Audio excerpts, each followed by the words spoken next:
The whistle of the train pierced the dry September air of 1878 as Virginia Powell stepped onto the wooden platform of Monticello, Utah, her gloved hands trembling around the handle of her travel case.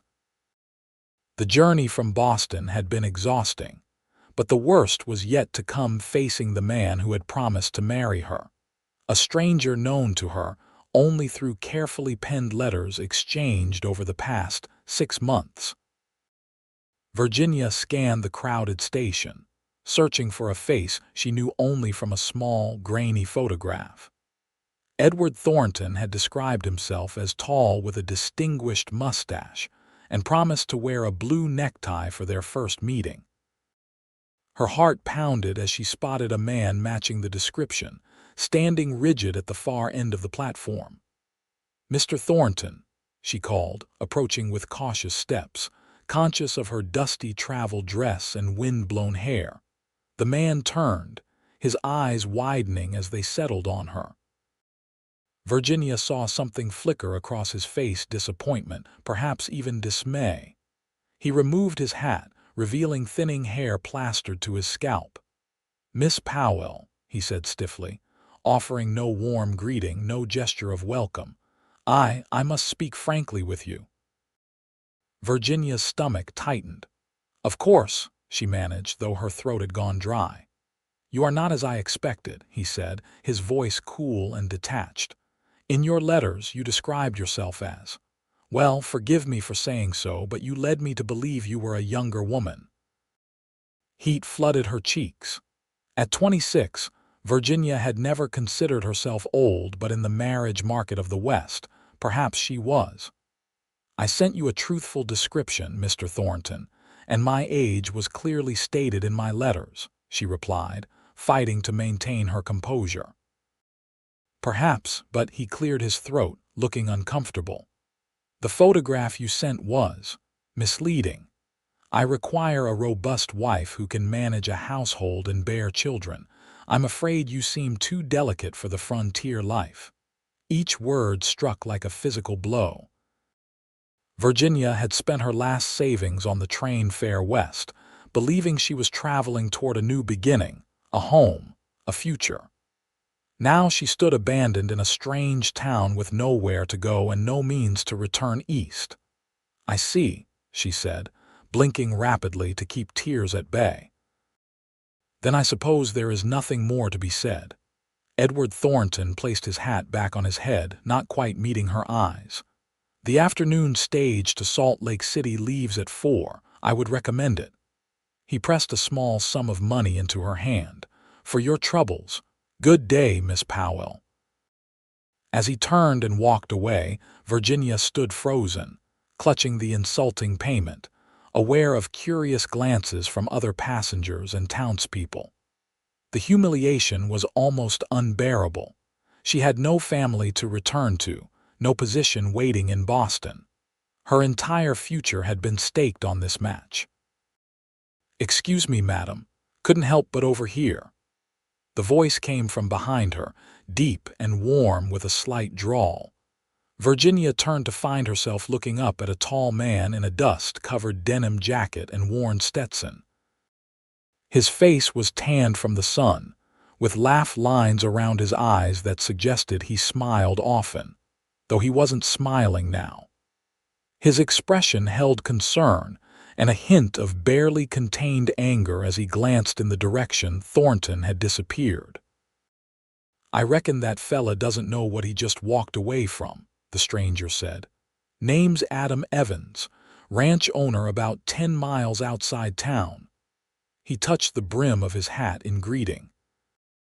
"And if you don't mind me saying so, his loss might just be my greatest gain, if you're willing to hear me out." Virginia stared at the man, uncertain whether to be grateful for his intervention or wary of his intentions.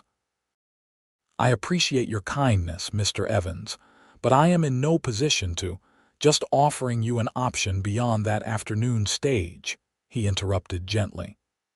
"My sister runs the boarding house in town, safe place where you can stay while you decide what to do next. No obligations." He offered a smile that transformed his rugged features.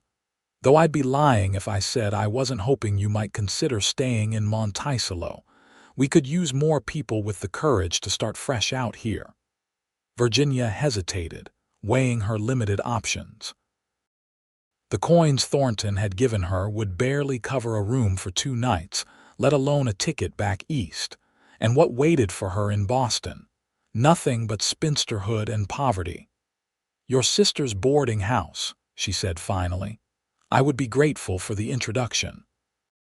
Adam nodded, his smile widening to reveal a crooked front tooth that somehow made him seem more sincere. "Mrs. Martha Sullivan runs the cleanest establishment this side of the Colorado. I was just heading there myself." He reached for her luggage. "May I?" As they walked side by side down the dusty main street of Monticello, Virginia kept her eyes fixed ahead, trying to ignore the stares of locals curious about the newest arrival. She was acutely aware of the tall cowboy beside her, who occasionally tipped his hat to passers-by with a friendly "afternoon." "Don't mind them," Adam said quietly. "News travels fast in a small town, and new faces are always cause for interest." "I suppose they already know of my humiliation," Virginia replied, unable to keep the bitterness from her voice. Adam stopped walking, turning to face her with an unexpected intensity. "Listen, Miss Powell, that man didn't reject you, he revealed himself. Only a fool tosses away gold because it doesn't match the picture in his head." His words, spoken with such conviction, caught Virginia off guard. For the first time since stepping off the train, she felt a small spark of hope. "Here we are," Adam announced as they approached a 2-story white clapboard building with green shutters and a neat front porch adorned with potted geraniums. The sign above the door read, "Sullivan Boarding House Clean Rooms, Good Food, Fair Prices." The door opened before they reached it, revealing a plump woman with Adam's same warm brown eyes and an apron tied around her substantial waist. Her hair, streaked with gray, was pulled back in a practical bun. "Adam Evans, you're tracking dust all over my clean porch again," she scolded, though her tone held more affection than annoyance. Her gaze shifted to Virginia, softening with immediate understanding. "And who's this you've brought me?" "Martha, this is Miss Virginia Powell, recently arrived from Boston. She's in need of accommodations," Adam explained, setting down Virginia's case. "Miss Powell, my sister, Mrs. Sullivan." Martha's keen eyes took in Virginia's travel-worn appearance, the expensive but dated quality of her dress, and the barely concealed distress in her expression. "Boston, is it? Well, you're a long way from home, dear. Come in, come in. I've just made fresh lemonade, and you look like you could use some." Inside, the boarding house was spotlessly clean and modestly furnished. The front parlor held several comfortable-looking chairs, a small writing desk, and shelves lined with books, a sight that immediately lifted Virginia's spirits. Martha led them to a small dining room where a pitcher of lemonade sat sweating on a lace tablecloth. "Sit, both of you," Martha commanded, disappearing briefly to return with 3 glasses. As she poured, she asked, "Now, how long will you be staying with us, Miss Powell?" Virginia's hands twisted in her lap. I'm not certain. My circumstances have changed rather suddenly." Adam leaned back in his chair, glass in hand.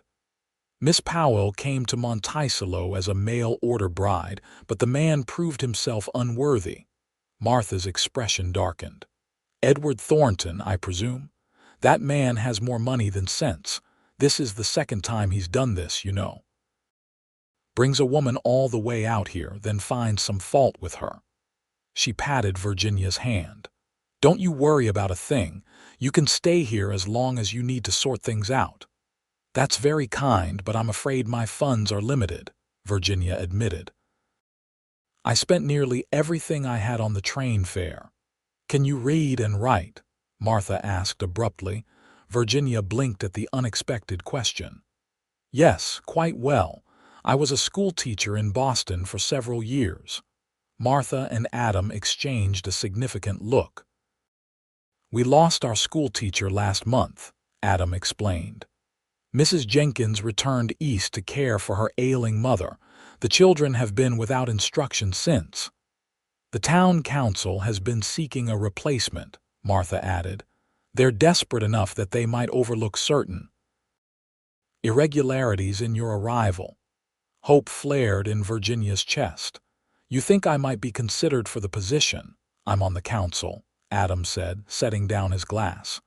We meet tomorrow evening. If you're interested, I'd be happy to introduce you. Virginia felt lightheaded with the sudden possibility. Teaching again, doing something meaningful, something she was good at, it was more than she had dared hope for after the disaster at the station. I would be very grateful for the introduction, she said. Martha nodded approvingly. That's settled then. Now let me show you to your room so you can rest before supper. You've had quite a day. As Martha led Virginia upstairs, Adam called after them, Miss Powell, the town social is Saturday night at the community hall. Might be a good opportunity to meet folks before the council meeting. I'd be honored to escort you if you'd allow it. Virginia turned, surprised by the invitation and the genuine interest in Adam's expression. This man who had witnessed her humiliation was now offering her respect and opportunity instead of pity. Thank you, Mr. Evans. I would like that very much. Adam, he corrected with a warm smile. Folks around here just call me Adam. Then I am Virginia, she replied, returning his smile with a tentative one of her own. As she followed Martha upstairs, Virginia found herself thinking that perhaps, just perhaps, her journey west hadn't been a mistake after all. Virginia's room at the Sullivan boarding house was small but immaculately kept, with a narrow bed covered in a patchwork quilt, a washstand with a porcelain basin, and a chest of drawers topped by a small mirror. The window overlooked the main street of Monticello, offering a view of the bustling frontier town that was to be her new home at least temporarily. After washing the dust of travel from her face and hands, Virginia unpacked her meager belongings. Her wardrobe consisted of 3 serviceable dresses, a Sunday best that was several seasons out of fashion by Eastern standards, undergarments, and a few personal items, a silver-backed hairbrush that had belonged to her mother, a small volume of Wordsworth's poetry, and a daguerreotype of her parents, both long deceased. A knock at the door interrupted her unpacking. Martha's voice called, "Supper in 15 minutes, dear. We eat promptly at 6. Thank you, Mrs. Sullivan. I'll be down shortly," Virginia replied, hastily changing from her travel dress into her second-best dress of dark blue cotton. The dining room contained a long oak table that could seat 12. Tonight, only 5 places were set. Martha introduced the other boarders, Mr. Peterson, an elderly widower who had once been the town's blacksmith, Miss Abigail Grant, a spinster who worked as the seamstress at the general store, and to Virginia's surprise, Adam. Adam keeps a room here for when business brings him to town, Martha explained, noting Virginia's questioning glance. Though most nights he's out at his ranch. Sunset Ranch, Adam added, pulling out Virginia's chair for her, named for the view from the front porch. Nothing like a Utah sunset over the mountains. You run cattle? Virginia asked, grateful for the neutral topic of conversation. Cattle and horses, Adam replied, passing her a basket of fresh bread. Started with just 20 head of longhorn and 3 mares 8 years ago. Now I've got nearly 200 cattle and a decent horse breeding operation. All on his own, too, Martha interjected proudly. Most ranchers out here started with family money or partnerships. My brother built Sunset from nothing but hard work and determination. Virginia saw Adam's ears redden slightly at his sister's praise. Had plenty of help along the way, he demurred. Couldn't have done it without good men working alongside me. The conversation flowed easily throughout the meal, which consisted of roast chicken, potatoes, green beans from Martha's garden, and the most delicious apple pie Virginia had tasted in years. The other boarders were curious about Boston, but tactful enough not to inquire about the details of her arrival in Monticello. After dinner, while Martha cleared the table with Abigail's help, Adam invited Virginia to join him on the front porch. "Evening's the best time in Utah," he explained, holding the door for her. "Once the day's heat breaks." They sat on the porch swing, a comfortable distance apart, watching as the sun dipped low, painting the distant mountains in shades of orange and purple. The main street was quieting down, though light and piano music spilled from the saloon down the block. "I want to thank you again," Virginia said after a comfortable silence, "for your kindness at the station. You had no obligation to help a stranger." Adam considered her words, his hat resting on his knee. "My pa used to say character is what you do when nobody's watching, but I think it's what you do when everybody is watching too. I couldn't just stand by. Still, you've gone beyond simple decency.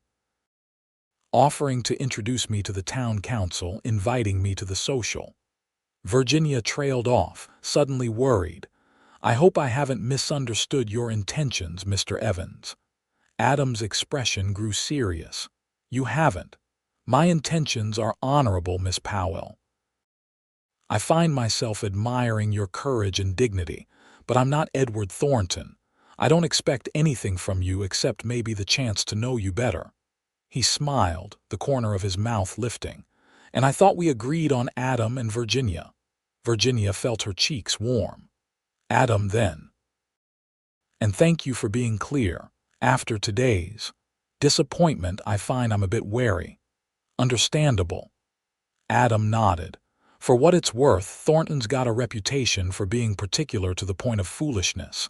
This isn't the first time he's rejected a bride sight unseen." Virginia's eyes widened. "Truly, Mrs. Sullivan mentioned something similar." "Rebecca Miller about a year ago," Adam confirmed. "She ended up marrying the doctor over in Blanding. Happiest couple you've ever seen." He chuckled. "Doc says every night he thanks the Lord that Thornton was too blind to see what was right in front of him." The story eased some of the sting of rejection. What kind of man rejects women he's invited across the country? Virginia wondered aloud. "A man looking for perfection instead of partnership," Adam said simply. "Out here, life's too hard and too short for such foolishness." Their conversation drifted to other topics: Virginia's teaching experience, Adam's dreams for his ranch, books they had both read. Virginia was surprised to discover Adam was well-read despite his frontier upbringing. "My mother was educated back east," he explained. "Insisted we have books in the house. Winter evenings on a ranch, there's not much else to do but read by lamplight." As the last light faded from the sky and stars began to appear in astonishing numbers, Adam stood reluctantly. "I should head back to the ranch. Got an early start tomorrow." "Of course," Virginia said, rising as well. "Thank you for the company." "I'll be back in town Friday afternoon," Adam said. "For the social on Saturday. Would it be forward to ask if I might call on you before then? Perhaps show you around Monticello a bit." Virginia found herself smiling at his formal phrasing, which seemed at odds with his rugged appearance but perfectly in keeping with the thoughtful man she was coming to know. "I would enjoy that," she replied. Adam touched the brim of his hat in salute, a smile crinkling the corners of his eyes. "Until Friday, then." "Good night, Virginia." "Good night, Adam." As she watched him walk down the street toward the livery stable where his horse was presumably boarded, Virginia felt a curious lightness in her chest. The day that had begun with such promise, then plunged into humiliation, had somehow ended with new possibilities she hadn't dared imagine. Morning came with the crowing of roosters and the clatter of activity on the main street. Virginia rose early, having slept better than she expected in the unfamiliar bed. She dressed quickly in her plainest dress, suitable for the day's task of exploring her new surroundings. At breakfast, Martha provided her with directions to the schoolhouse. It's at the east end of town, past the church. Can't miss it, white building with a bell tower. Keys are with Mayor Wilson at the general store if you want to look inside. Armed with this information and a sense of purpose, Virginia set out into the bright Utah morning. Monticello was larger than she had initially thought, boasting a general store, a bank, a small hotel in addition to Martha's boarding house, the saloon she had seen last night, a church, and various other businesses that served the town and surrounding ranches. People nodded politely as she passed, some openly curious, others pretending not to stare at the newcomer. Virginia kept her head high, refusing to appear cowed after yesterday's public rejection. The schoolhouse was indeed unmistakable, a tidy white building set slightly apart from the town proper, with a small yard in front where children could play at recess. A bell tower rose from the roof, and a flagpole stood sentinel beside the front steps. Virginia paused at the gate, imagining herself ringing that bell, calling children to lessons, building a life here in this frontier town so far from the crowded streets of Boston. It wasn't the life she had journeyed west expecting, but perhaps it could be something better, a life of independence rather than dependence on a husband she'd never met. Thinking of taking the position, Virginia turned to find an older woman watching her with keen interest. She was thin and wiry, with gray hair tucked beneath a practical bonnet, and carried a basket over one arm. "I'm considering it," Virginia admitted. "I was a teacher in Boston." The woman's face brightened. "Providence, that's what this is. I'm Eleanor Wilson, the mayor's wife. We've been praying for a qualified teacher since Mrs. Jenkins left." She extended her free hand. "You must be the young lady Adam Evans mentioned to my husband last night, Virginia Powell." "Yes, madam," Virginia confirmed, shaking the offered hand. "How do you do?" "Better now that you're here," Mrs. Wilson declared emphatically. 4 weeks without school and the children are running wild while their parents try to work. Were you on your way to see the building?" "I was told Mayor Wilson has the key." "He does, but I have one as well." Mrs. Wilson produced a key from her pocket. "I've been keeping it clean, hoping for a new teacher. Would you like to see inside?" The schoolroom was larger than Virginia had expected, with rows of wooden desks facing a teacher's desk on a slightly raised platform. A blackboard covered most of the front wall, and bookshelves lined the back. Windows on both sides provided ample light and ventilation. "We have 37 students when everyone attends," Mrs. Wilson explained, moving to open windows to air out the room. "Ages 6 to 16, though the older ones often miss school during planting and harvest." Virginia ran a hand along the teacher's desk, imagining herself standing before a classroom again. It was what she knew, what she was good at. "The school seems well equipped." Mrs. Jenkins was very particular about supplies. The town council has always been generous with the school budget. Education matters out here, despite what Easterners might think about frontier towns. Virginia winced slightly at the gentle rebuke. "I didn't mean to imply otherwise." Mrs. Wilson's expression softened. "Of course not, dear. It's just that we sometimes get teachers from back east who expect us to be uncultured because we're far from cities. Monticello may be small, but we value learning." She led Virginia to a door at the rear of the classroom. "There's a small apartment attached for the teacher. Nothing fancy but private. The apartment consisted of one room with a cast iron stove, a narrow bed, a table with 2 chairs and a small bookshelf. A second door led to a tiny washroom. It was simple but clean, and the window offered a view of the mountains beyond the town. "It's perfect," Virginia said honestly. After the crowded boarding house where she had taught in Boston, having her own space, however small, seemed luxurious. Mrs. Wilson beamed. "The council meets tomorrow evening at 7 in the town hall. I do hope you'll attend. The salary is $40 a month, with the apartment included. School term runs from September through May, though we have a shortened summer session in July for those who can attend." It was a fair offer, better than Virginia had earned in Boston. "I would be very interested in presenting myself as a candidate." "Wonderful." Mrs. Wilson clasped her hands together. "Now, are you staying at Martha's boarding house? Adam mentioned he'd introduced you." At the mention of Adam, Virginia felt an unexpected flutter in her chest.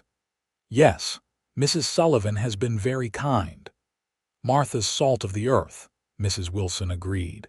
"And her brother is one of our most respected citizens, despite being younger than most of the established ranchers. Started from nothing and built something remarkable." "So I've heard," Virginia said, thinking of Adam's modest deflection of his sister's praise the previous evening. "Will you be attending the social on Saturday?" Mrs. Wilson asked as they left the schoolhouse, locking the door behind them. "Adam has invited me," Virginia confirmed, conscious of the older woman's appraising look. "Has he now?" Mrs. Wilson's tone carried a note of pleased surprise. "Adam Evans doesn't escort ladies to socials as a rule. Too busy with that ranch of his, he always says." She gave Virginia a considering look. "He must have seen something special in you, Miss Powell." Virginia wasn't sure how to respond to that, so she simply smiled politely and changed the subject. "Could you direct me to the general store? I should introduce myself to the mayor." The general store occupied a large building in the center of town. Its shelves stocked with everything from foodstuffs to fabric, hardware to household goods. A counter ran along the back wall, behind which a portly man with impressive whiskers was measuring coffee beans for a customer. "That's my husband, George," Mrs. Wilson said. "George, come meet our potential new school teacher." Mayor Wilson proved to be as enthusiastic about Virginia's candidacy as his wife, asking thoughtful questions about her teaching experience and educational philosophy. By the time she left the store, Virginia felt confident about her chances at the council meeting.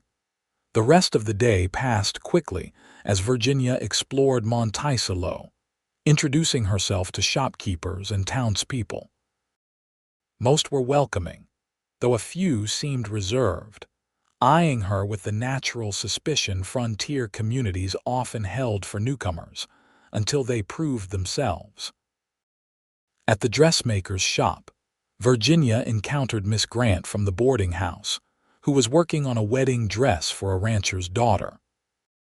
"Most of my work is practical work clothes, Sunday dresses, the occasional special order like this," Abigail explained, her nimble fingers never stopping their work as she spoke. "But I'm always hoping for more interesting commissions." "It's beautiful work," Virginia said, admiring the intricate beadwork on the bodice. "Thank you." Abigail paused, setting down her needle. "I heard about what happened yesterday at the station. This town can be quick to gossip but slow to forget. If you stay, you should know that some people will always remember you as the mail-order bride Thornton rejected." The blunt assessment stung, but Virginia appreciated the honesty. "Then I'll have to give them something else to remember me for." Abigail's serious expression gave way to a smile. "That's the spirit. And if it helps, most folks think Thornton's a fool for his decision, especially after seeing you today, a proper lady with education and dignity. What more could the man want? Someone younger, apparently. And more robust, Virginia replied, finding she could now speak of the rejection without the sharp pain of yesterday. Robust, Abigail scoffed. The man wants a workhorse, not a wife. You're better off without him. She tilted her head, studying Virginia's figure. Though if you're staying for the teaching position, you might want a new dress for the council meeting. First impressions matter, and that dress, while well-made, is Eastern, Virginia finished for her, and somewhat dated, I know. I could alter something for you by tomorrow evening, Abigail offered. I have a green wool that would suit your coloring, already cut for a customer who changed her mind. Nothing fancy, but appropriate for a schoolteacher. By the time Virginia returned to the boarding house for dinner, she had arranged for a new dress, met half the town, and begun to feel that Monticello might indeed offer the fresh start she needed. At supper, Martha was full of questions about her day. I hear you've been making quite the impression, she said, serving Virginia an extra portion of beef stew.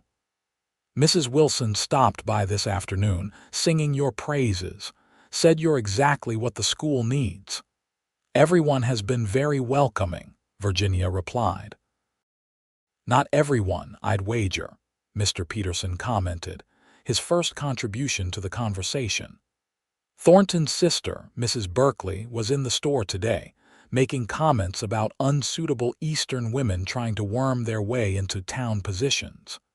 Virginia's spoon paused halfway to her mouth. I didn't realize Mr. Thornton had family in town. Harriet Berkeley, Martha said, her tone making clear her opinion of the woman. Widowed 5 years ago, lives in that big house at the north end of town. Thinks her brother walks on water and that her money makes her opinion worth more than anyone else's.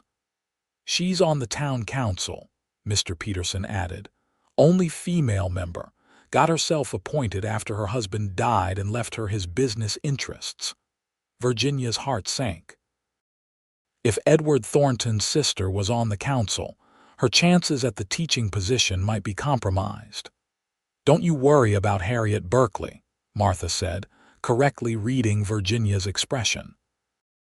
She's just one vote, and most of the council has learned to take her opinions with a grain of salt. Besides, Adam's vote carries weight. He may be younger than most council members, but he's respected. If he endorses you, others will listen. The mention of Adam brought to mind his promised return on Friday.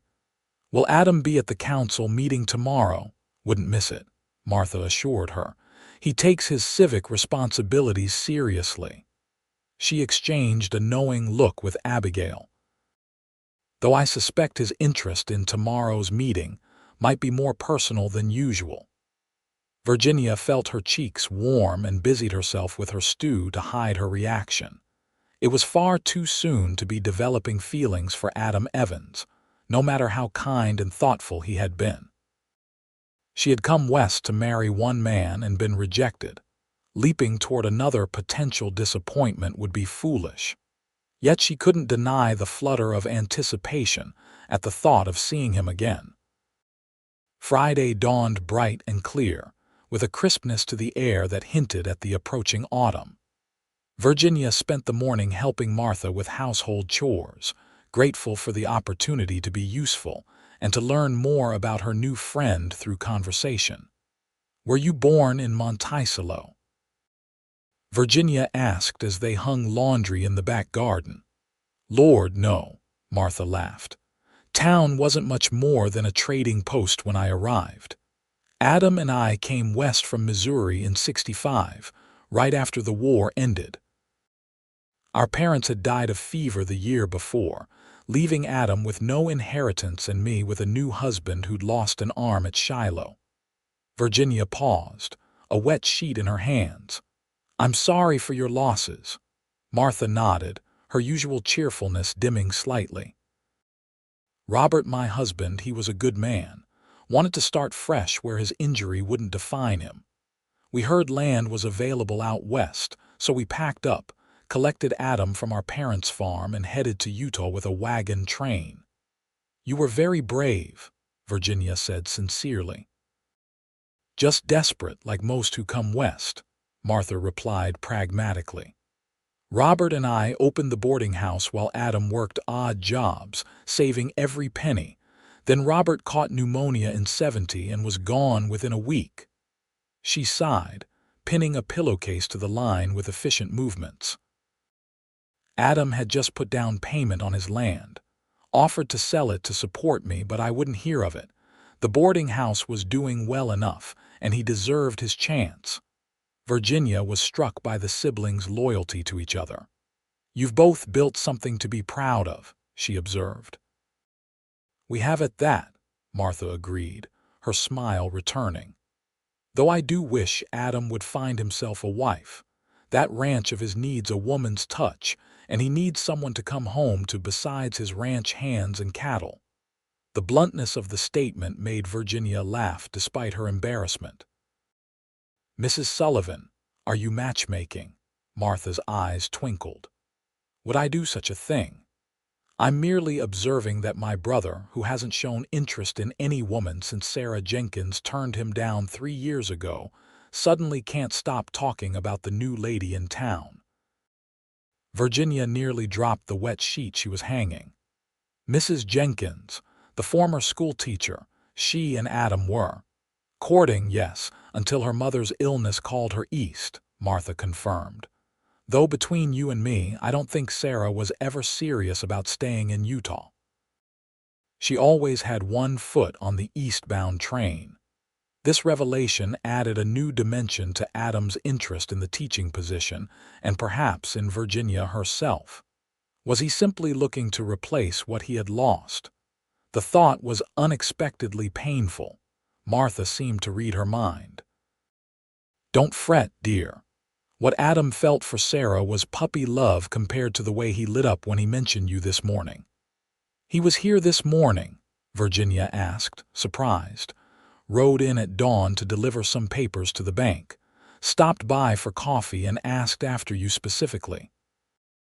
Martha gave her a knowing look. Said he'd return this afternoon to escort you on that promised tour of town if you're still agreeable.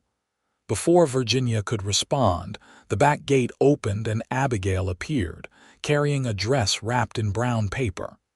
It's finished, she announced triumphantly. And if I do say so myself, it's some of my finest work. You'll be the best-dressed woman at the council meeting, Virginia. The afternoon seemed to crawl by as Virginia waited for Adam's arrival. She tried reading but found herself rereading the same paragraph multiple times without comprehension.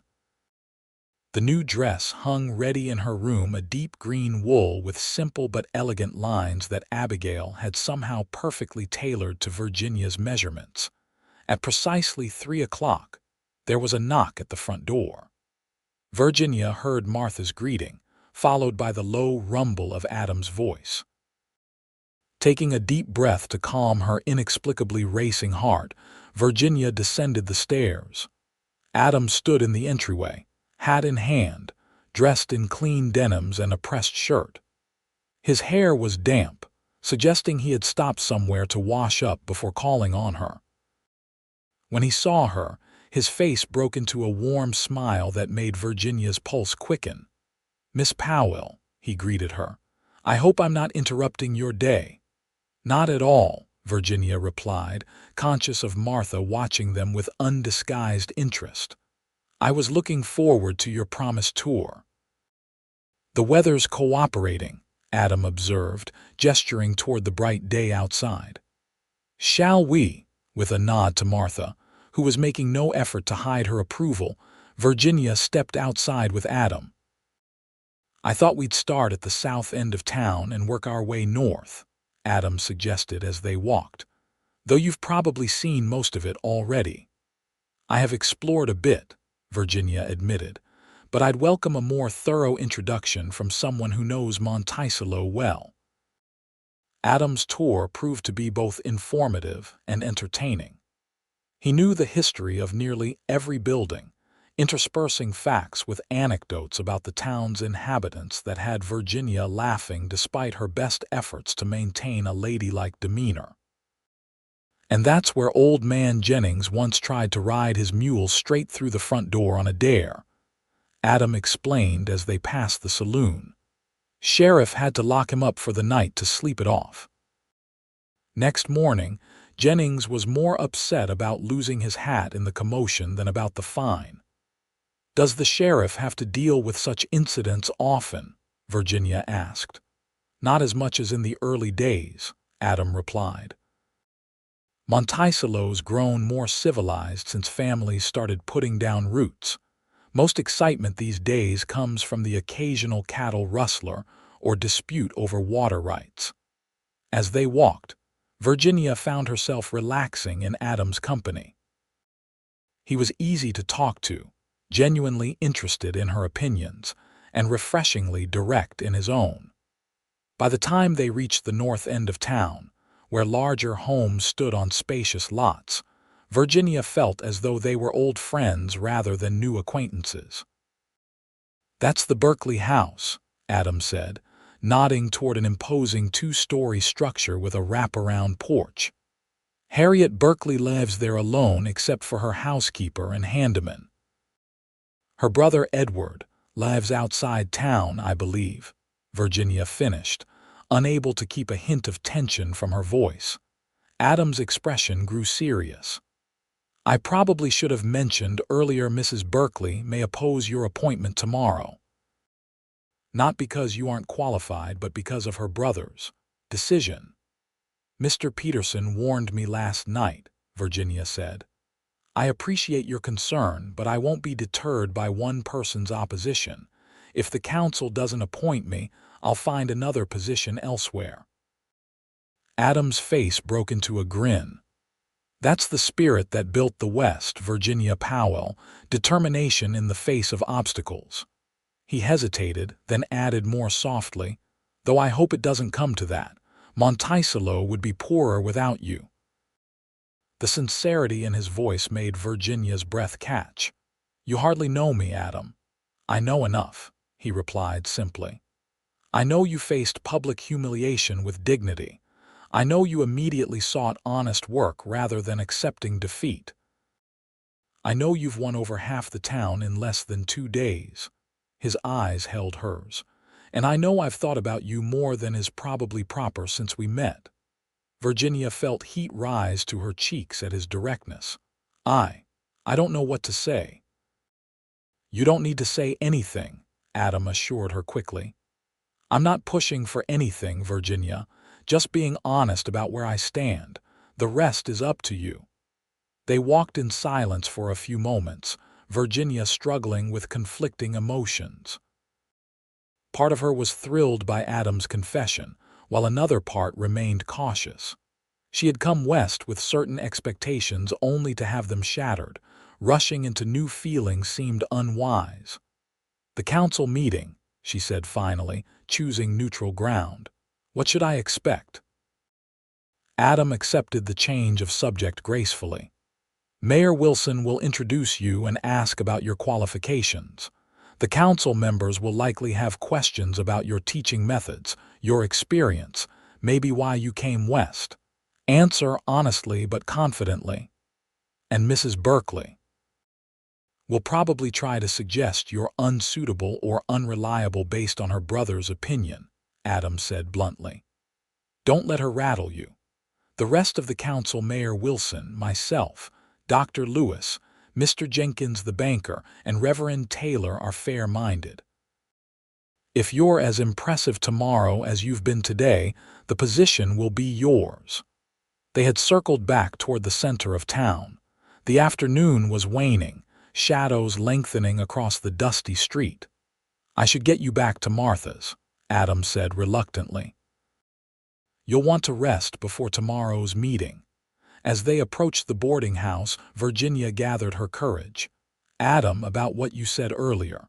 He paused, turning to face her, his expression carefully neutral. "Yes, I'm not ready to define whatever this is between us," she said carefully. but I want you to know that I've thought about you too, more than I expected to." The smile that spread across Adam's face was like sunrise breaking over the mountains. "That's more than enough for now, Virginia. The rest will sort itself out in time." At the boarding house door, he tipped his hat. "I'll see you tomorrow evening at the meeting, and the social afterward if you're still willing." "I am," Virginia confirmed, surprised by how much she was looking forward to it. "Until tomorrow, then." With a final warm look that seemed to linger even after he had turned away, Adam headed down the street toward the livery stable. Virginia watched him go, a strange mixture of hope and trepidation filling her heart. In just 2 days, her life had taken an unexpected turn. The man she had traveled west to marry had rejected her, but in doing so, had perhaps set her on a path to something better: independence, respect, and possibly a different kind of love than she had imagined. As she prepared for bed that night, Virginia found herself thinking not of Edward Thornton's rejection, but of Adam Evans's smile. And for the first time since arriving in Monticello, she felt truly hopeful about her future in the West. The town hall was already half full when Virginia arrived for the council meeting the following evening. She had spent the afternoon preparing her application for the teaching position and dressing with care in the new green dress Abigail had made. The cut was flattering but modest, appropriate for a schoolteacher while still displaying Abigail's considerable tailoring skills. Virginia took a seat near the front, conscious of curious glances from the townspeople who had gathered to observe the proceedings. Public meetings were social events in small towns like Monticello, where community decisions were matters of general interest. Mrs. Wilson appeared at her elbow. "You look lovely, dear, very professional." She lowered her voice. "The council is meeting privately before the public session. I wanted to warn you Harriet Berkeley has been busy today, spreading her opinions about your suitability." Virginia's stomach tightened, but she kept her expression composed. "Thank you for telling me, Mrs. Wilson. I'll be prepared." "Just be yourself," the older woman advised. "That's more than enough to impress anyone with sense." The side door opened, and the council members filed in to take their seats at a long table facing the audience. Mayor Wilson, round and jovial in his Sunday suit, sat in the center. To his right were Reverend Taylor, a tall man with a serious expression, and Dr. Lewis, whose kind face reminded Virginia of her father. To the mayor's left sat Mr. Jenkins, the banker, thin and precise in his movements, and Harriet Berkeley, a handsome woman in her 50s whose striking resemblance to her brother was marred by the pinched expression she wore. Adam was the last to enter, and Virginia felt her pulse quicken at the sight of him. He had dressed for the occasion in a dark suit that transformed him from rugged rancher to respectable businessman, though his sun-browned face and calloused hands still marked him as a man who worked the land. His eyes found hers immediately, and he gave her an encouraging nod before taking the seat at the far end of the table, next to Mrs. Berkeley. Mayor Wilson called the meeting to order, addressing various town matters before coming to the main agenda item. "As you all know, we've been without a teacher since Mrs. Jenkins departed last month. Providence has brought us a qualified candidate in Miss Virginia Powell, recently arrived from Boston." He gestured for Virginia to come forward. Taking a deep breath, she rose and approached the table, standing with her hands clasped loosely before her, meeting the council members' gazes directly. "Miss Powell, would you tell us about your teaching experience?" the mayor prompted. Virginia spoke clearly and confidently about her 5 years teaching at a girls' school in Boston, her education at the normal school, and her methods of instruction. The council listened attentively, with Dr. Lewis and Reverend Taylor nodding approval at various points. "You seem well qualified on paper, Miss Powell," Mr. Jenkins said when she finished. "But teaching on the frontier presents unique challenges. Our students range widely in age and preparation. Some attend sporadically due to family obligations. How would you address these circumstances?" It was a fair question, and Virginia was ready for it. In Boston, I taught classes of varied abilities, using advanced students to help instruct younger ones while I worked with different groups in rotation.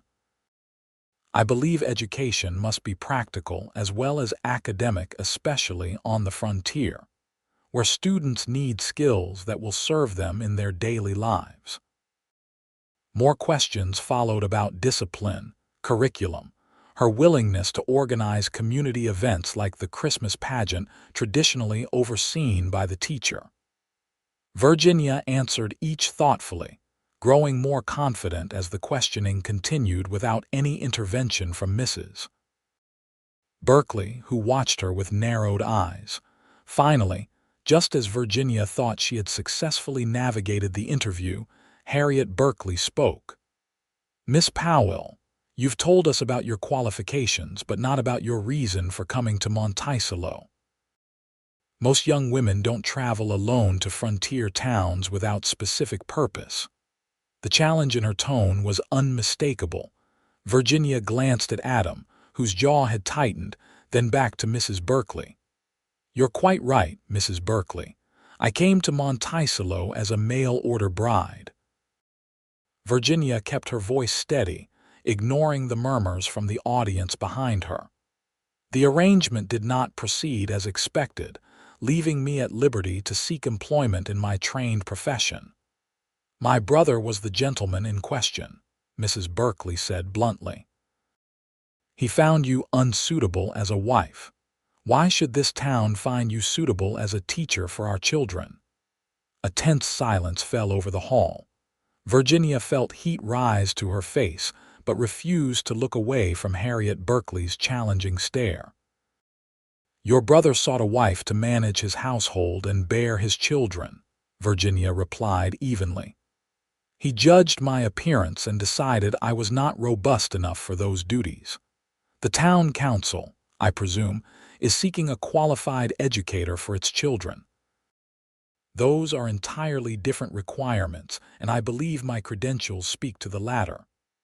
Adam's sudden cough sounded suspiciously like a suppressed laugh.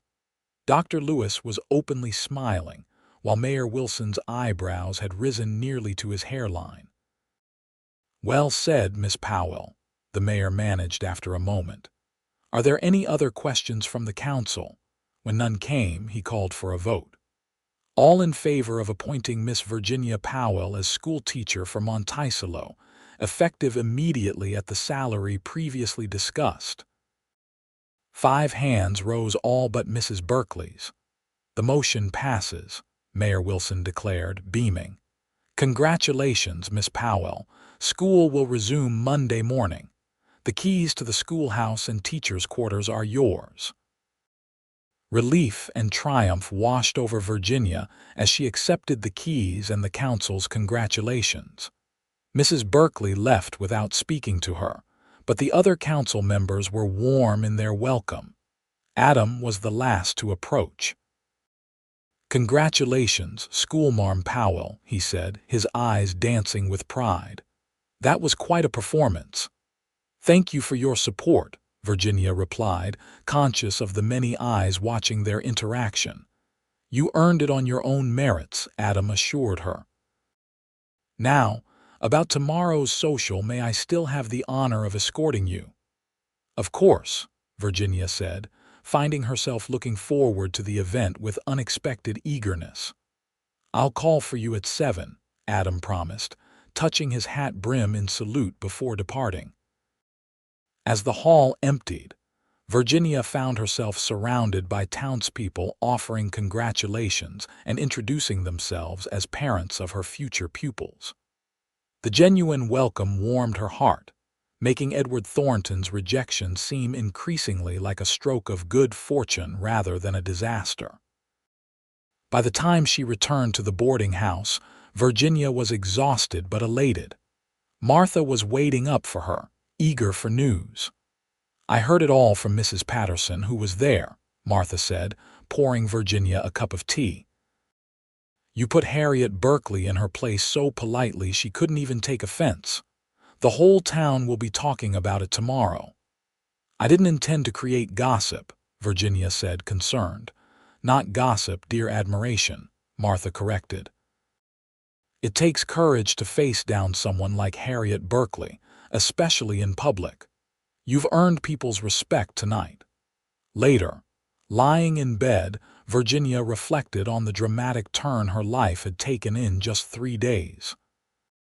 From rejected bride to respected teacher, from homeless stranger to community member, from solitary traveler to what?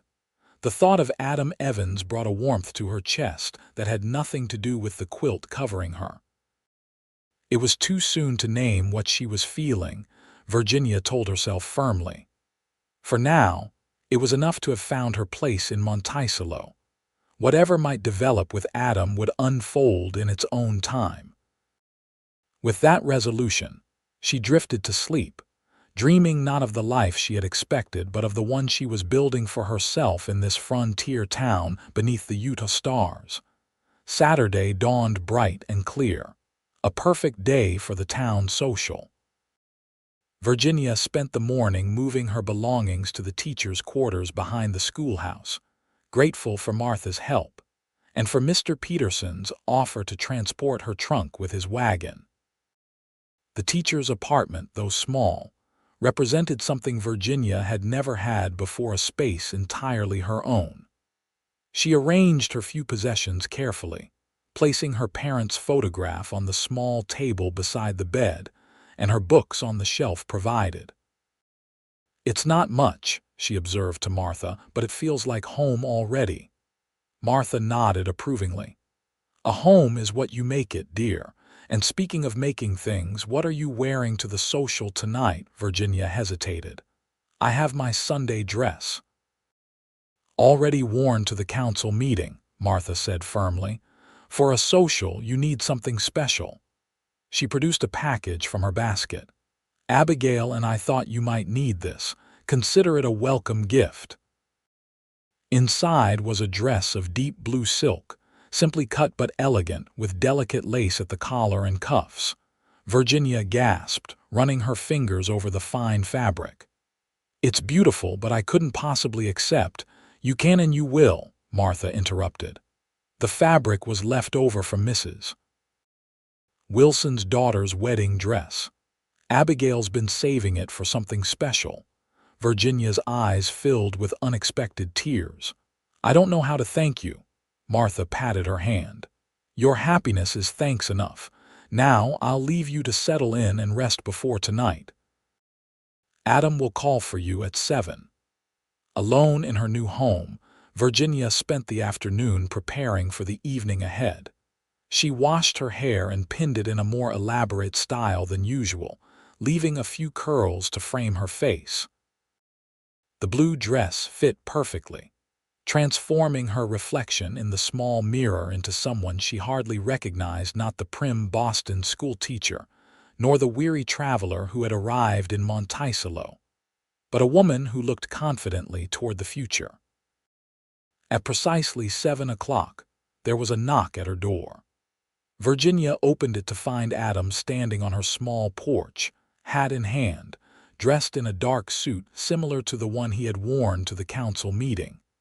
His expression as he took in her appearance made her heart flutter. "Virginia," he said, his voice sounding slightly rough, "you look. I don't have words for how beautiful you are." "Thank you," she replied, feeling a blush warm her cheeks. "You're quite handsome yourself." Adam offered his arm, and Virginia took it, noticing as she did the small bunch of wildflowers he held in his other hand. "These are for you," he said, presenting them somewhat shyly. "Not much compared to formal bouquets, but they reminded me of you wildflowers that grow strong despite harsh conditions." Virginia accepted the flowers with genuine pleasure, touched by the thoughtfulness behind the simple gift. "They're perfect. Let me put them in water before we go." As they walked toward the community hall where the social was being held, Virginia was acutely aware of Adam's solid presence beside her and of the curious glances from townspeople they passed. Being seen with Adam Evans was making a statement. She realized one that would be noted and discussed throughout Monticello. "Are you ready for this?" Adam asked quietly, seeming to read her thoughts.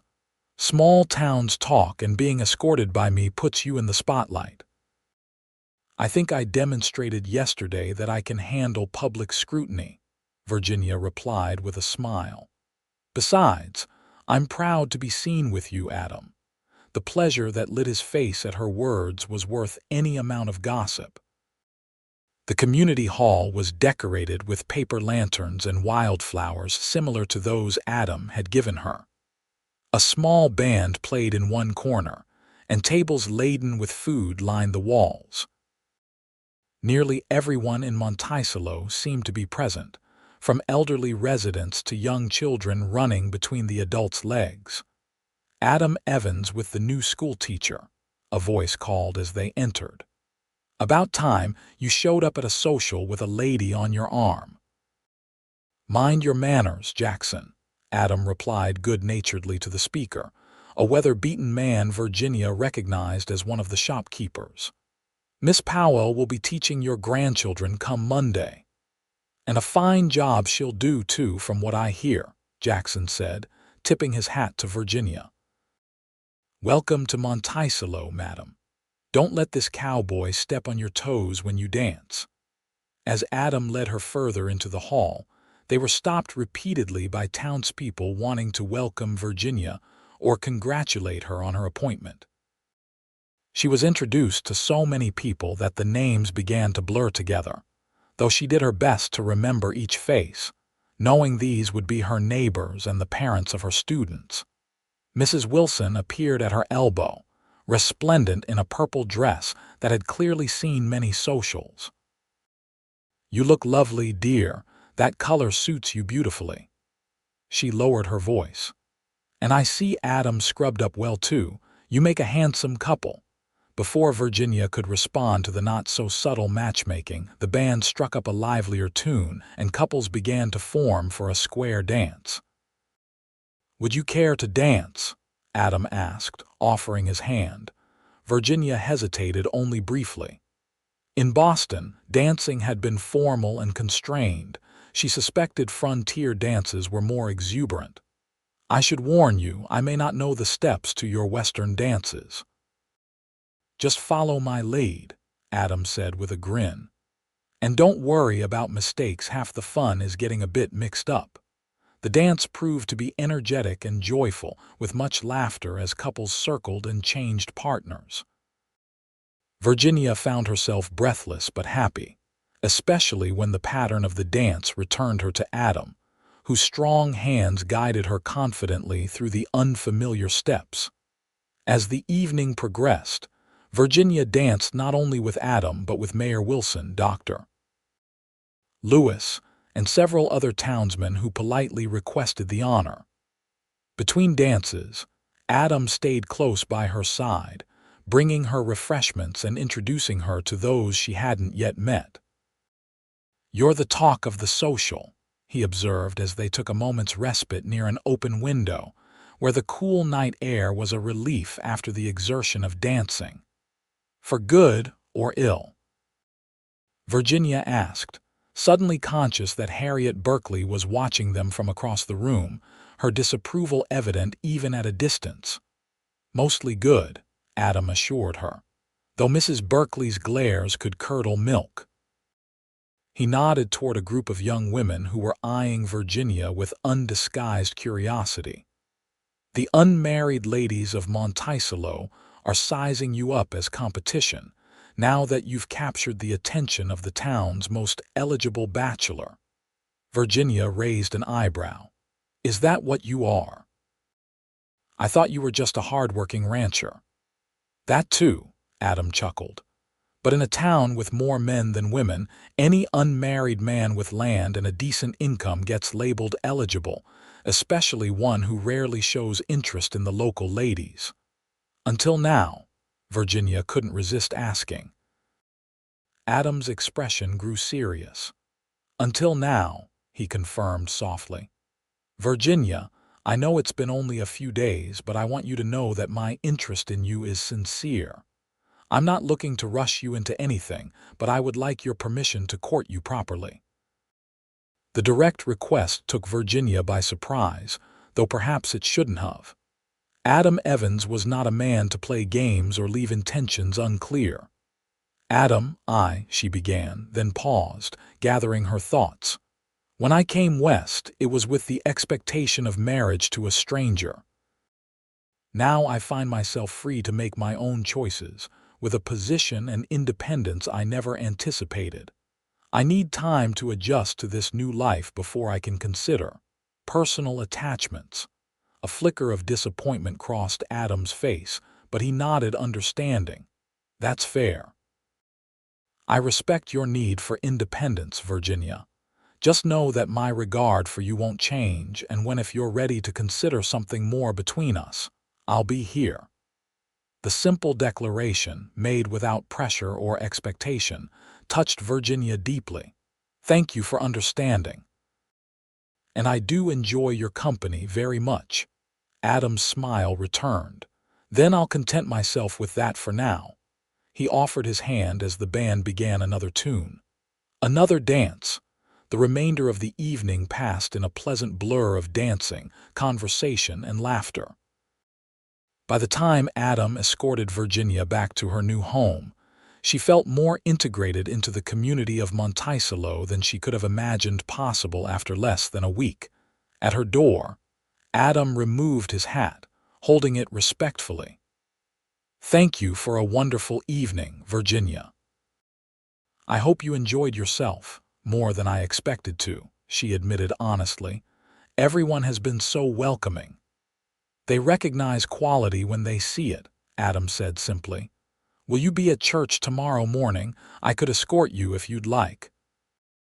The invitation was casual, but Virginia understood its significance in a small community where church attendance was both social obligation and genuine expression of faith.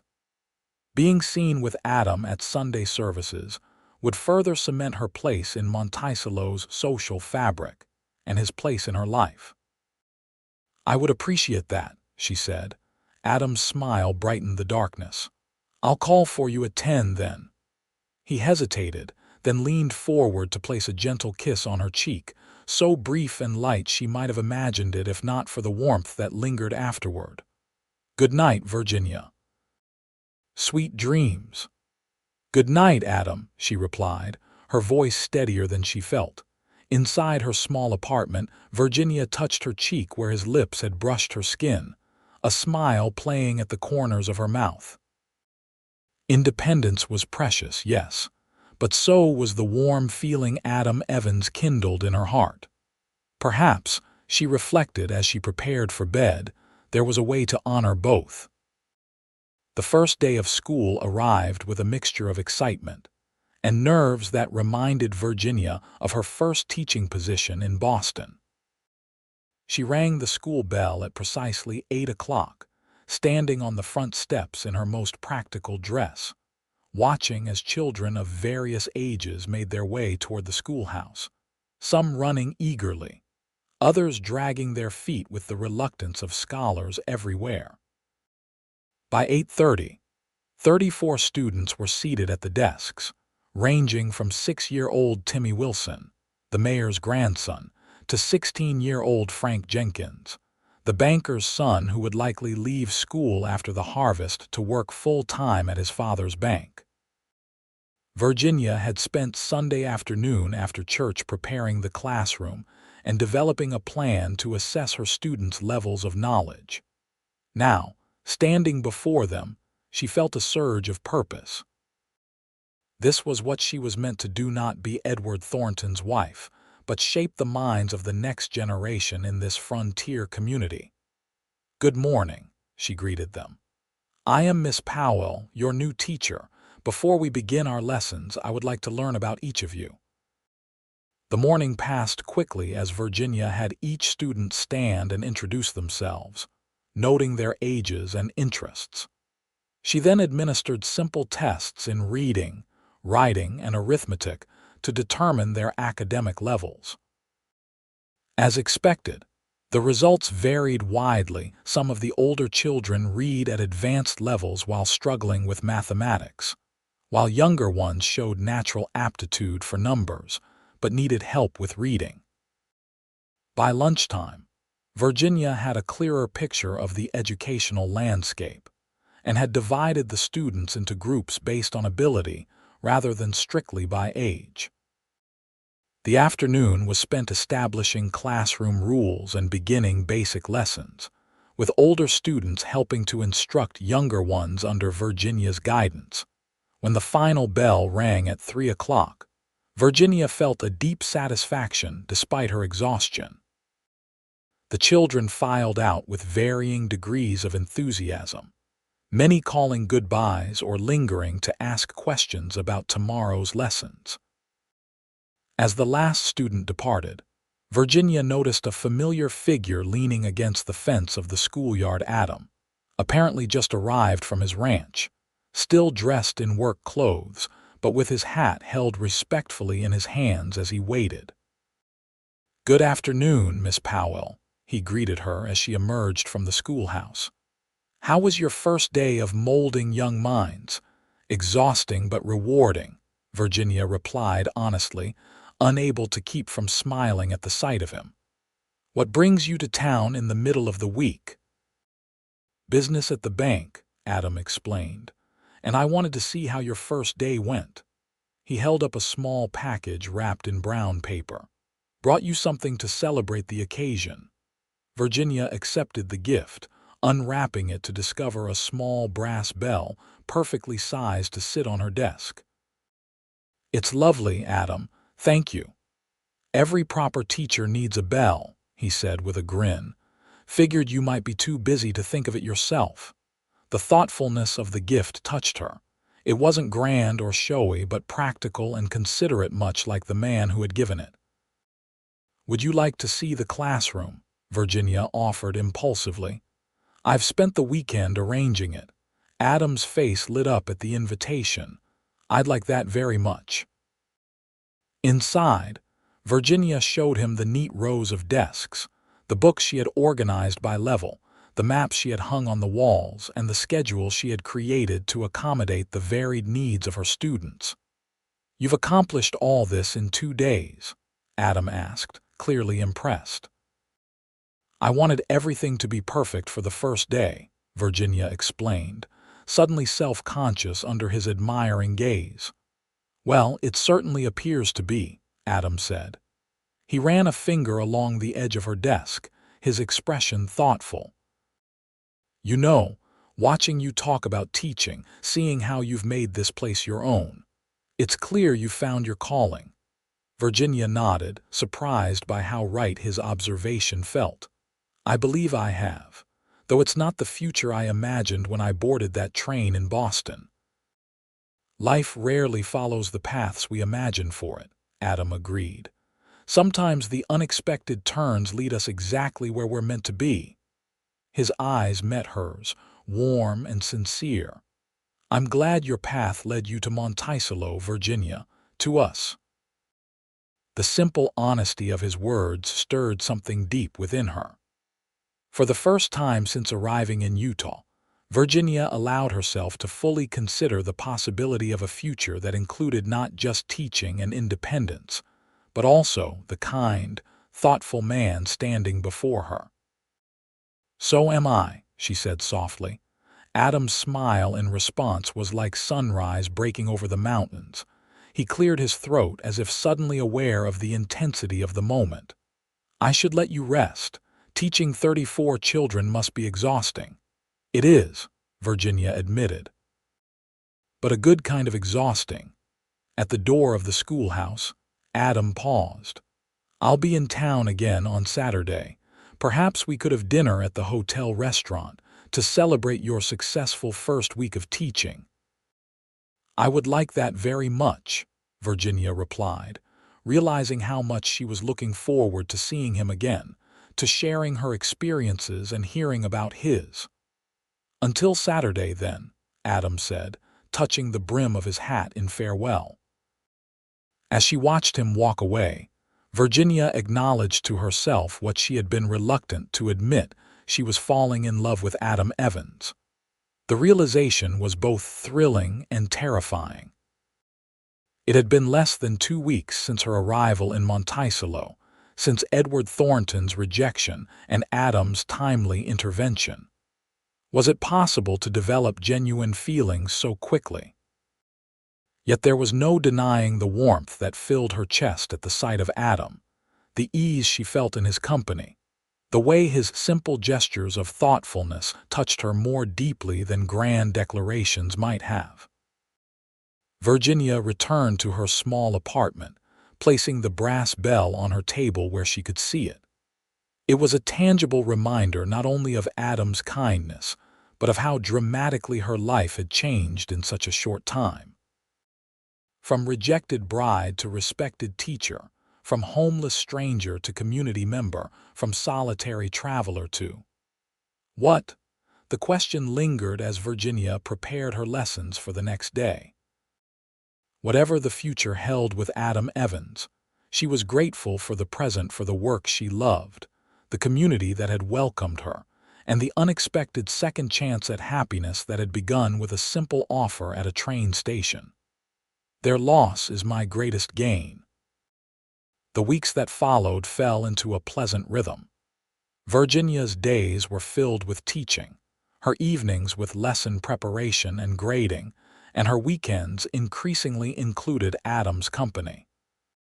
They attended church together on Sundays, often joining Martha and other townspeople for dinner afterward.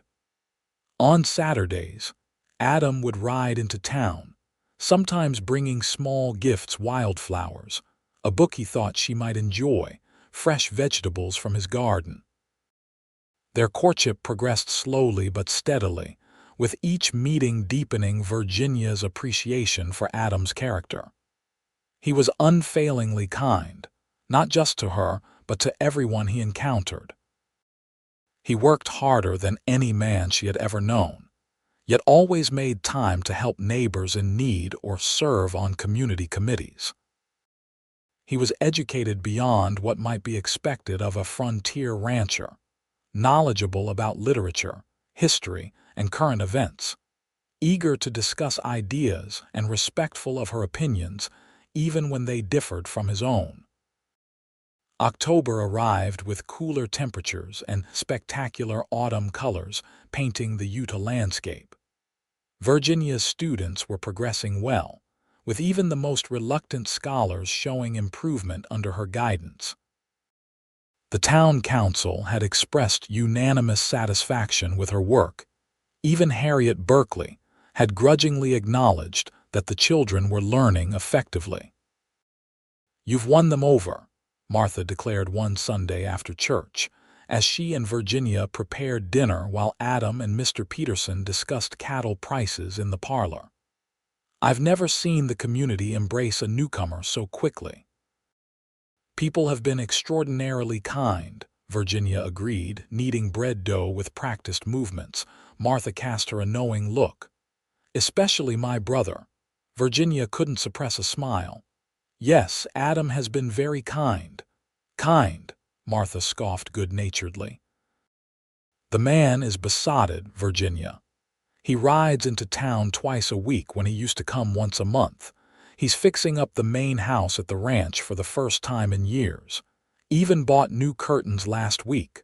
Virginia's hands stilled in the dough. "He's renovating his house."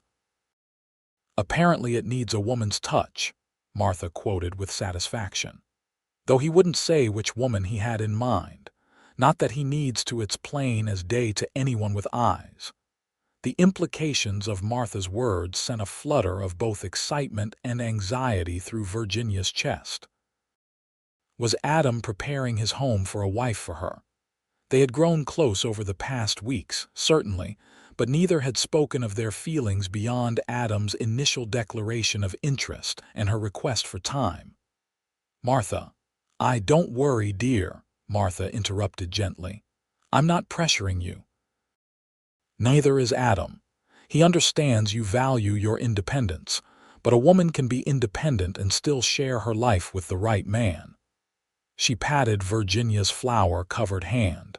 "Just something to think about."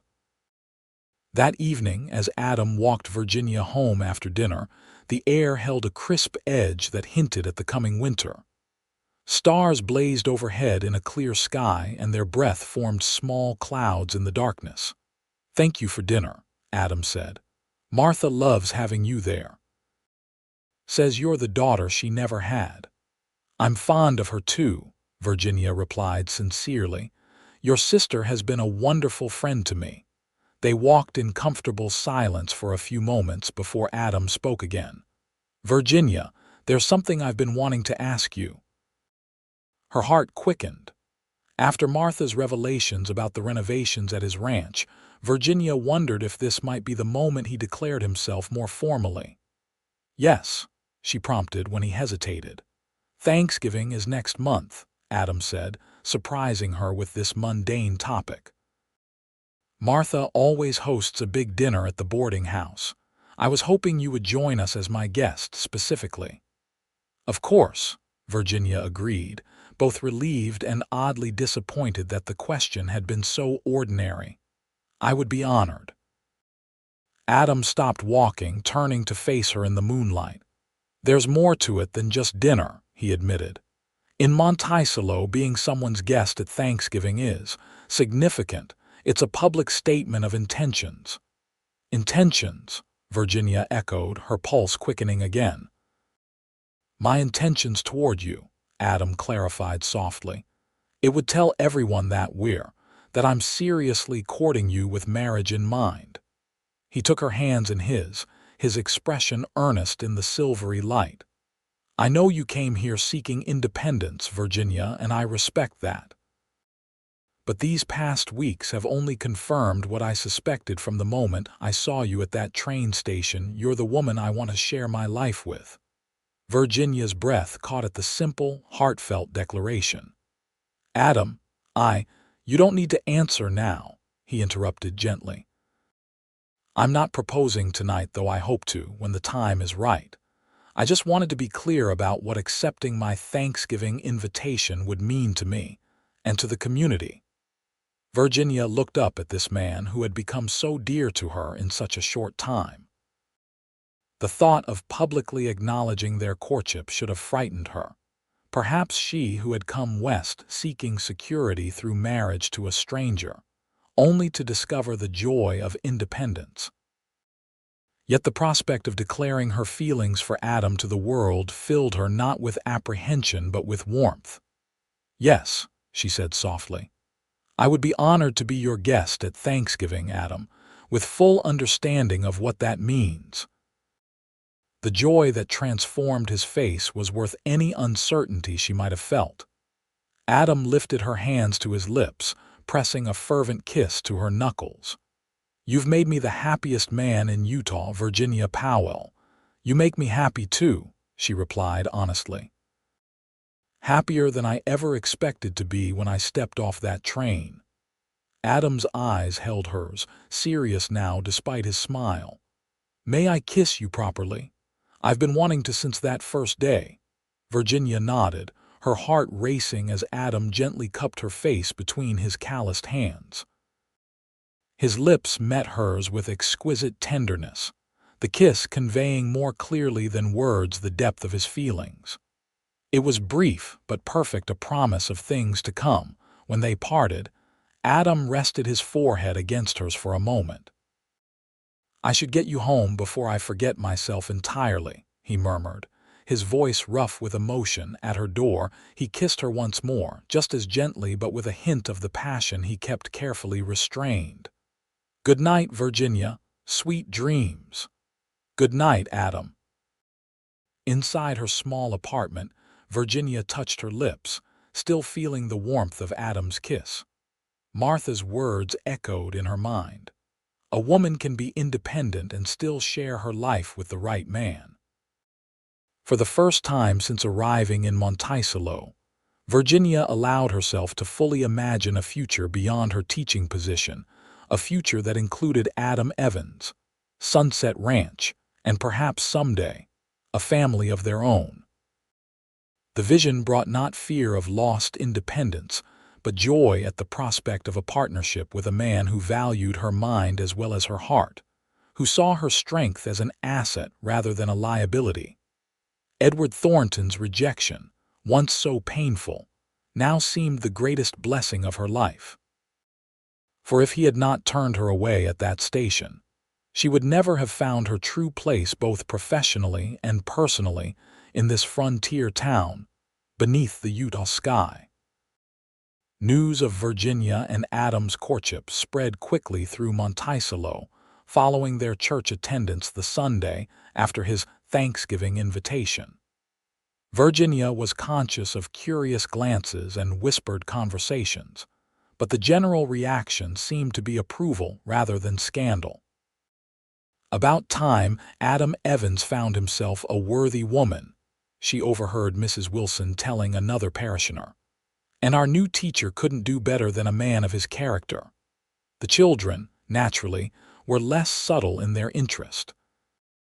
On Monday morning, 10-year-old Sarah Jenkins raised her hand during arithmetic lessons to ask, "Miss Powell, are you going to marry Mr. Evans and live on his ranch?"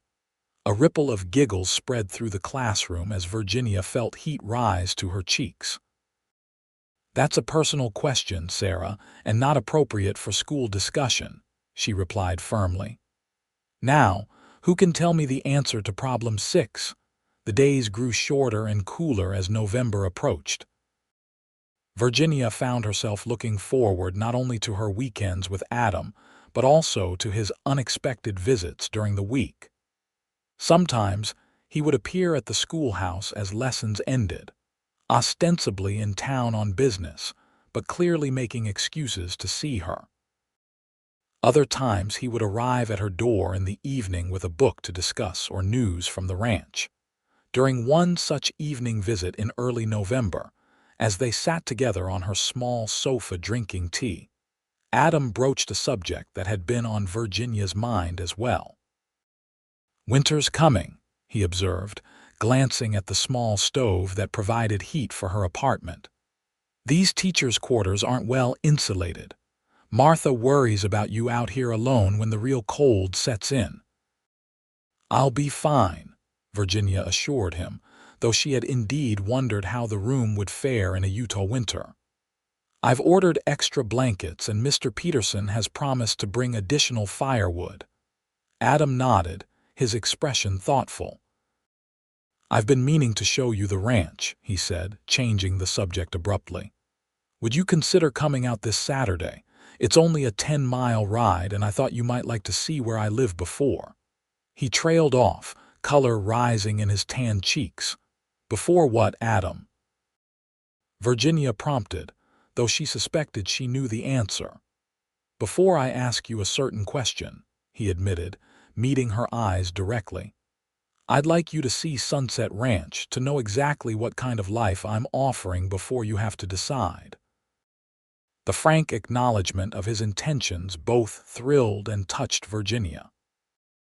How different this courtship was from her arrangement with Edward Thornton, a man who had rejected her on sight without even speaking to her properly, versus one who wanted her to understand exactly what she would be accepting if she agreed to share his life. "I would love to see your ranch," Virginia said sincerely. "Though I should warn you I'm not much of a horsewoman." Adam's face brightened. "I'll bring the buckboard more comfortable for the journey anyway. We can make a day of it. Martha will pack us a lunch." Saturday dawned clear but cold, with a bite to the air that suggested snow might not be far off. Virginia dressed warmly in her sturdiest skirt and boots, with a heavy shawl over her coat. Adam arrived promptly at 9, driving a well-maintained buckboard drawn by 2 matching bay horses. "Beautiful animals," Virginia commented as he helped her up to the seat. "Raised them from foals," Adam said with evident pride, settling beside her and taking up the reins. "Pedro and Pablo brothers from my first breeding mare." The journey to Sunset Ranch took them through spectacular country sagebrush plains giving way to pinyon juniper woodlands, with the La Salle Mountains rising majestically in the distance. Adam pointed out landmarks and shared stories of his early days in the territory when he had worked odd jobs saving for his own land. "There it is," he said finally, gesturing toward a cluster of buildings nestled in a sheltered valley. "Sunset Ranch." Virginia's first impression was of a prosperous, well-maintained operation. The main house was larger than she had expected, a two-story structure built of logs and local stone, with a wide porch wrapping around the front and one side. Several outbuildings surrounded it, a barn, bunkhouse, smokehouse, and other structures whose purposes Virginia could only guess at. Corrals held horses in various stages of training, while cattle grazed on the hillsides beyond. "Adam, it's wonderful," she said honestly. "You've built all this in 8 years. Started with just the cabin that's now the bunkhouse," he explained, guiding the horses toward the main house. "Built the house 3 years ago when I could finally afford proper lumber and hired help." As they approached, several men emerged from the barn and bunkhouse, Adam's ranch hands, Virginia presumed. They waved greeting but kept a respectful distance, clearly aware that their boss had brought a special visitor. "I've given everyone tasks away from the house today," Adam said as he helped her down from the buckboard. "Thought you might be more comfortable looking around without an audience." The consideration was typical of Adam, and Virginia squeezed his hand in silent thanks. The interior of the house surprised her even more than the exterior. The furnishings were simple but well crafted, the spaces clean and thoughtfully arranged. The main floor held a large kitchen with a proper cookstove, a dining room that could seat at least 12, and a comfortable parlor with bookshelves lining one wall. Upstairs were 4 bedrooms, including the master bedroom with its own small sitting area overlooking the valley. "It's larger than I expected," Virginia admitted as Adam showed her through the rooms. "Built it with a family in mind," Adam said quietly, hoping someday it would be filled with children's voices. The simple statement, spoken without pressure but with clear meaning, touched Virginia deeply. Standing in this house Adam had built with such care, she could easily imagine children running through the halls, family gatherings around the dining table, quiet evenings reading by the fireplace. "It's a lovely home, Adam," she said sincerely. "Anyone would be blessed to share it with you." His eyes held hers for a long moment, filled with hope and something deeper that made her heart race. "I don't want just anyone, Virginia. I want you." The directness of his declaration took her breath away, though it shouldn't have surprised her. Adam Evans had never been less than honest about his feelings. "Show me the rest of the ranch," she said, not in evasion but in genuine interest. If she was to consider a future here, she wanted to understand all aspects of it. Adam took her through the barn, introducing her to his prized breeding stock and explaining his vision for expanding the horse operation. They visited the bunkhouse where his 5 permanent hands lived, the blacksmith's forge where tools and horseshoes were repaired, and the small garden plot where he grew vegetables in summer. Finally, as the afternoon sun began its descent toward the mountains, Adam led Virginia to a small rise near the house. "This is why I named it Sunset Ranch," he explained, gesturing toward the panoramic view of the valley with the La Salle Mountains beyond. "Best view in Utah Territory, especially at this time of day."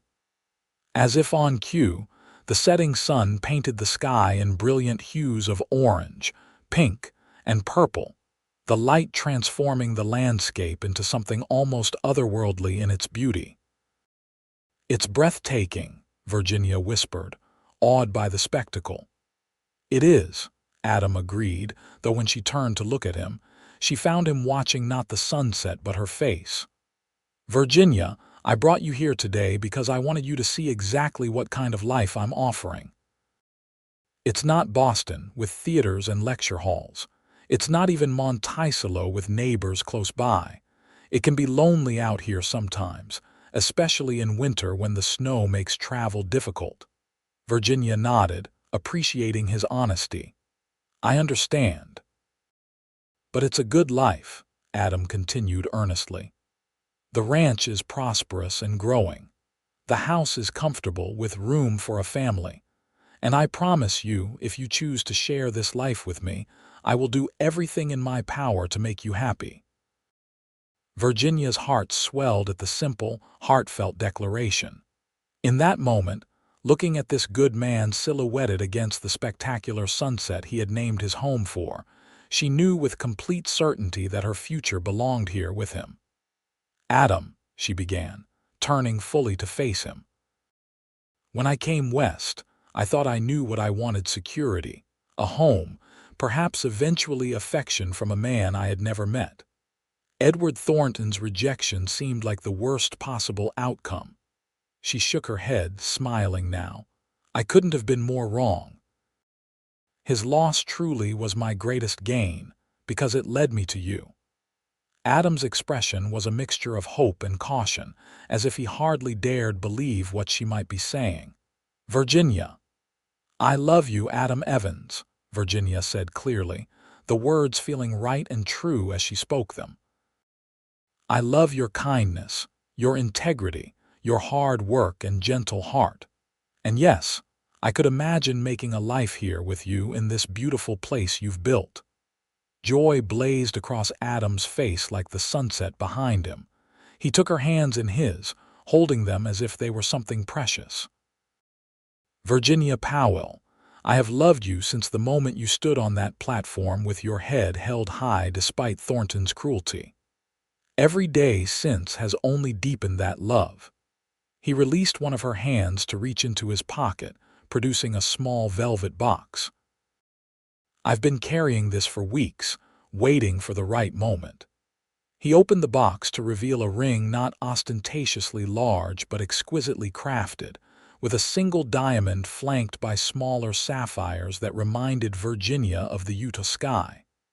"It was my mother's," Adam explained. "I had the stones reset for you, but if you'd prefer something different, it's perfect," Virginia interrupted, tears of happiness blurring her vision. "Absolutely perfect." Adam dropped to one knee, still holding her hand, his expression solemn despite the joy radiating from him. "Virginia Powell, will you do me the honor of becoming my wife? Will you make this house a home with me, share my name and my life, raise a family beneath these stars?" "Yes," Virginia whispered, then louder. "Yes, Adam, with all my heart." Adam slipped the ring onto her finger, then rose to gather her in his arms, lifting her off her feet in his exuberance, before setting her gently down to claim a proper kiss, their first as betrothed couple, full of promise and passion carefully restrained. When they finally parted, breathless and laughing, the sun had dipped below the mountains, leaving the sky a deepening blue scattered with the first evening stars. "We should head back to town," Adam said reluctantly. "It gets dark quickly this time of year." "When?" Virginia asked as they walked hand in hand back to the buckboard.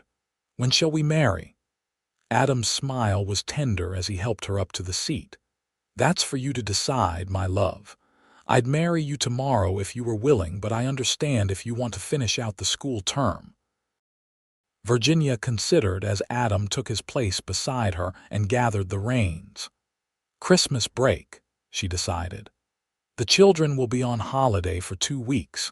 It would give us time for a short wedding trip, and I could move my belongings to the ranch before school resumes in January." "Christmas break," Adam agreed, his smile rivaling the stars now appearing overhead. "6 weeks from now, you'll be Mrs. Adam Evans.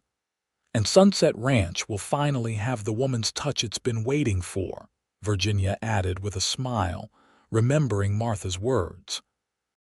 As they drove back toward Monticello in the gathering darkness, Virginia felt a deep contentment settle over her. The journey that had begun in disappointment at a train station had led her to something far better than she could have imagined, not just a husband, but a partner, not just a home, but a place where she belonged, not just security, but love. Edward Thornton's rejection, once so painful, now seemed the greatest blessing of her life. For if he had not turned her away, she would never have found Adam Evans, the man whose loss had truly become her greatest gain. The news of Virginia and Adam's engagement spread through Monticello with the speed that only small-town gossip could achieve.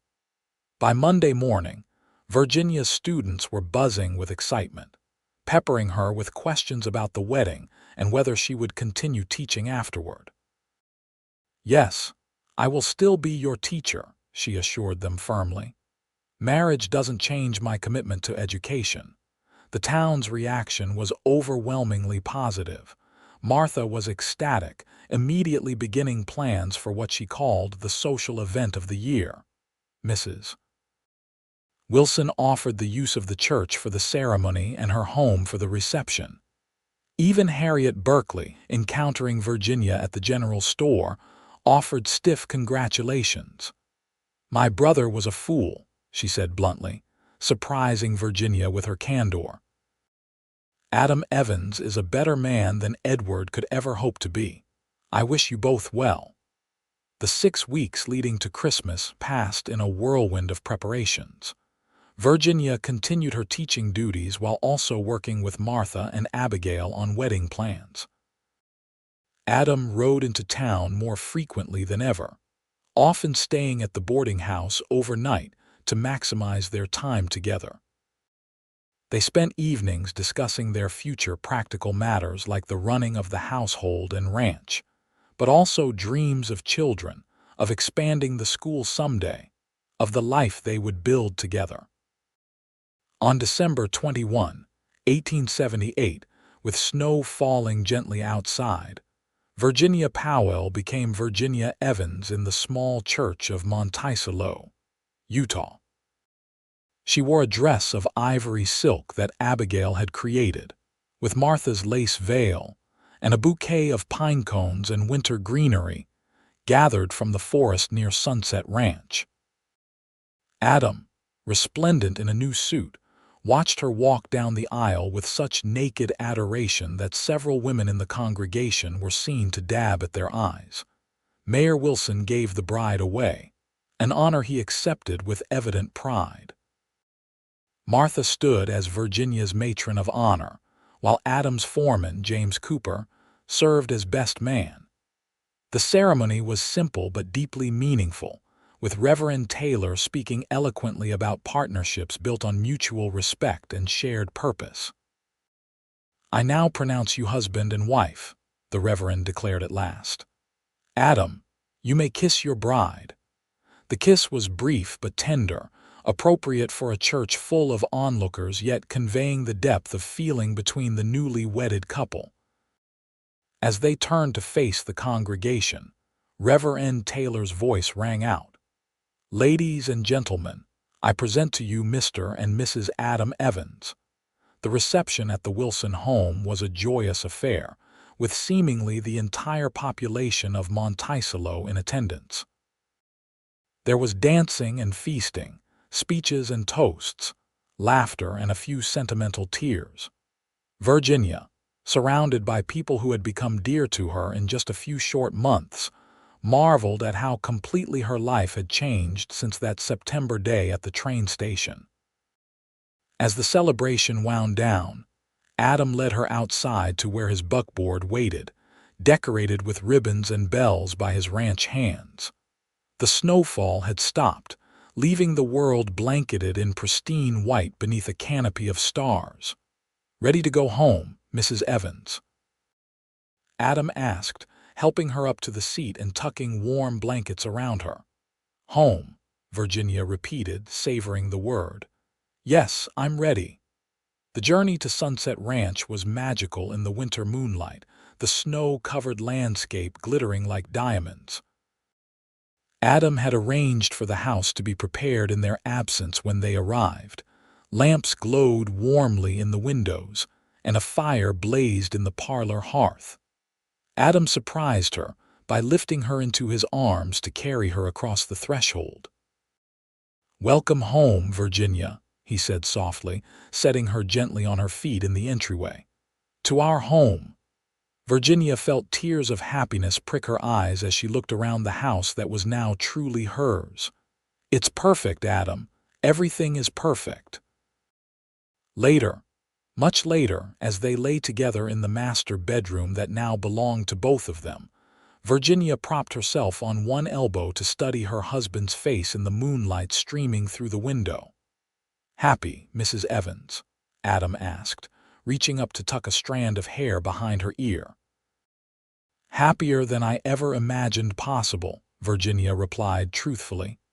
"And grateful, grateful for Edward Thornton's rejection," she explained, "for your kindness at the station, for Martha's welcome and the town's acceptance, for everything that led me here to you."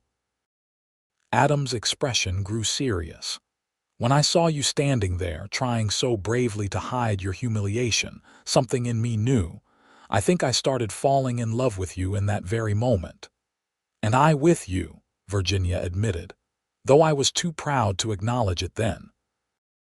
"Your pride is one of the many things I love about you," Adam said, drawing her down for a tender kiss. "That and your courage, your intelligence, your kindness to my sister and to every child in your classroom." Virginia settled against his side, her head on his shoulder, feeling utterly content. "When I came west, I thought marriage would mean the end of independence. Instead, I've found that with the right partner, it means something better: interdependence, strength shared rather than surrendered." "That's exactly what I want for us," Adam agreed, his voice rough with emotion. "A true partnership, where we face life's challenges together, as equals." Outside, snow began to fall again, dusting the windowsill with fresh white. Inside, Virginia and Adam Evans held each other close, beginning the lifelong journey they had promised to share just hours before. Virginia's last thought before drifting to sleep in her husband's arms was that sometimes what seems like rejection is actually redirection toward a far better destination than originally planned. The years that followed proved the wisdom of that thought. Virginia continued teaching at the Monticello school, riding to town with Adam when weather permitted and staying occasionally at Martha's boarding house during winter storms. The children thrived under her guidance, with several going on to higher education in Salt Lake City, and beyond opportunities they might never have imagined without Virginia's encouragement. Sunset Ranch prospered under Adam's management, expanding to become one of the most successful operations in the territory. The Evans horse breeding program gained particular renown, with buyers coming from as far as California to purchase Adam's stock. In the spring of 1880, Virginia gave birth to their first child, a son they named William Robert Evans, after both their fathers. 2 years later, a daughter joined the family, Martha Aliner, named for Adam's sister and the mayor's wife who had been such champions of their union. A second son, James Thomas, completed their family in 1885. The house that had once seemed too large became filled with laughter, learning, and love. Virginia established a small library in one of the bedrooms, stocking it with books for children and adults alike. Neighbors and ranch hands were welcome to borrow volumes, making Sunset Ranch a center of culture as well as commerce in the region. Martha remained at her boarding house in Monticello, though she spent every holiday and many weekends at the ranch with her brother's family. Best of both worlds, she declared. My independence in town and my family here. Edward Thornton, the man whose rejection had set Virginia's new life in motion, eventually married a young woman from Salt Lake City, who lasted less than a year on his remote ranch before returning to her parents' home. He never remarried and became something of a recluse, rarely seen in Monticello except on necessary business. On their 10th wedding anniversary, Adam surprised Virginia with a trip to Boston, her first return to the East since her journey west. They visited her old school, now expanded into a proper academy, and attended the symphony and theater performances she had described to him over the years. You ever regret it? Adam asked as they strolled through Boston Common one crisp December afternoon, leaving all this for Utah territory. Virginia considered the question seriously, looking around at the city that had once been her home. Not for a moment, she answered honestly. Boston is beautiful and I'm glad to visit, but my heart is at Sunset Ranch with you and our children. Adam's smile, still as warm and genuine as the day they met, was her reward. Mine too, he said simply, taking her gloved hand in his. Always. As they walked through the snow-dusted park, Virginia reflected on the journey that had brought her to this moment. A mail-order bride rejected at the station, a cowboy's kindness, a community's welcome, a love that had grown stronger with each passing year. Edward Thornton's casual cruelty, intended to wound, had instead opened the door to a life far richer than Virginia could have imagined. Their loss had truly been her greatest gain, not just Adam's love, but the discovery of her own strength, the joy of meaningful work, the blessing of family and community built on mutual respect rather than obligation. That night, in their hotel room overlooking the Boston skyline, Virginia fell asleep in her husband's arms, profoundly grateful for the twist of fate that had led her from rejection to the truest love she could have imagined, a love built not on first impressions or superficial judgments, but on character, respect, and the daily choice to face life's journey together.